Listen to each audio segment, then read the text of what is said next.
Welcome to day 5 of 100 Day Stories. Please like and subscribe my channel. Kerala രാഷ്ട്രീയത്തിലെ ഇരട്ടച്ചങ്കൻ എന്ന അനുയായികൾ നെഞ്ചിലേറ്റുന്ന വിട്ടുവീഴ്ചയില്ലാത്ത പോരാട്ടവീര്യത്തിന്റെ പ്രതീകമാണദ്ദേഹം. കല്ലേറുകൾക്കും ലാത്തിചാർജുകൾക്കും മുന്നിൽ ഒരിഞ്ചുപോലും പിന്നോട്ടു പോകാത്ത കരിമ്പാറ പോലെയുള്ള ആ നിശ്ചയദാർഢ്യം തന്നെയാണ് അദ്ദേഹത്തെ ശത്രുക്കൾ ഭയക്കുന്ന, മിത്രങ്ങൾ ബഹുമാനിക്കുന്ന ജനനായകനാക്കി മാറ്റിയത്.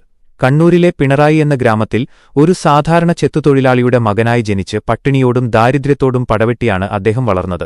വിദ്യാർത്ഥി രാഷ്ട്രീയത്തിലൂടെ ഉയർന്നുവന്ന ആ കനൽവഴിയിൽ അടിയന്തരാവസ്ഥക്കാലത്ത് ക്രൂരമായ പോലീസ് മർദ്ദനങ്ങൾ ഏറ്റുവാങ്ങിയിട്ടും തന്റെ പ്രസ്ഥാനത്തോടുള്ള കൂറ് അദ്ദേഹം കൈവിട്ടില്ല. ചോരയിറ്റുന്ന വസ്ത്രങ്ങളുമായി നിയമസഭയിൽ വന്ന് അദ്ദേഹം സംസാരിച്ചപ്പോൾ അത് ചരിത്രമായി മാറി.